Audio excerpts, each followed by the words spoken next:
Hi to all. Today we are going to see determination of frequency of alternating current using Melde's arrangement. For this we are having the electrical vibrator and then string, the string which is attached to the pulley here at the another end of that string which is connected with the pan. For this we are going to calculate for two modes for the alternating current frequency. One is a transverse mode and another one is a longitudinal mode. For the longitudinal mode, the electrical vibrator is placed perpendicular to the string of the rod.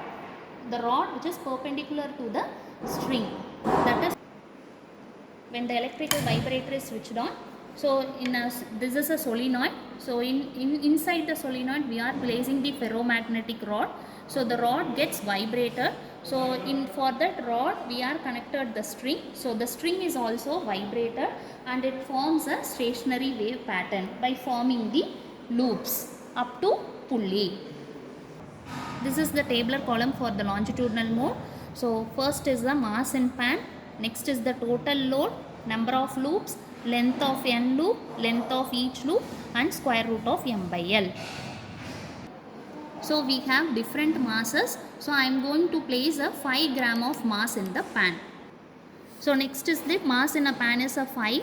So next is the total load. So total load is the mass, the pan mass and the mass of the weight. So the mass total load here 13.07. So 13.07 plus 5. So it should be 18.07. So next column is the number of loops. So we have to calculate the number of loops. So for that I am going to switch on the electrical vibrator. So by adjusting the electrical vibrator we will make the number of loops with the maximum amplitude.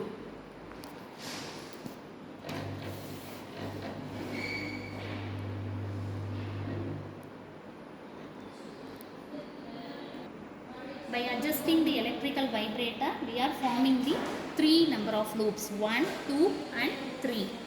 3 loops. So the number of loops will be 3. So next we have to calculate the length of n loop. So for that we have to measure from the rod to the pulley. Okay, the distance of string from rod to the pulley.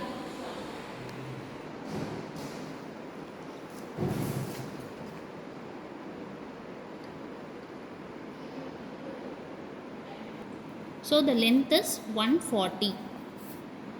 So the length of each loop we have to calculate for that. So the length of loop divided by number of loop. So 140 divided by 3 we will get 46.66. So next column is the square root of m by L. So m is 18.07 into 10 to the power minus 3 divided by 46.66 into 10 to the power minus 2. We will divide it, we will get a value of 0.288. So we have to calculate for different m by L. So by taking a different masses as 10, 15, 20 and 25 and we have to add all the masses and find a mean value of square root of m by L. After taking the average value of square root of m by L, we have to substitute in the formula. So Fl is equal to square root of m by L g by m. So g by m, so g is the acceleration due to gravity, m is the linear density. So for that, so linear density, so mass per unit length of the string. So mass of the string is 0.247 into 10 to the power minus 3 and divided by length is 2 meter. So if we calculate, we will get a mass as 0.235 into 10 to the power minus 3. So when you substitute it for g by m, so g is acceleration due to gravity, so 9.81 divided by 0.235 into 10 to the power minus 3, we will get a value of 204.315. So when we are substituting the formula, square root of m by L value as 0.288 into g by m is 204 into 3.315. So we will get a final value 58.80 Hertz.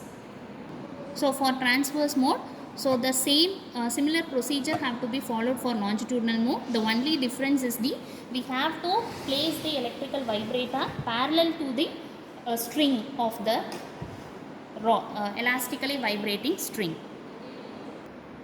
By using this tabular column, we can find the frequency of alternating current by means of transverse mode. Thank you.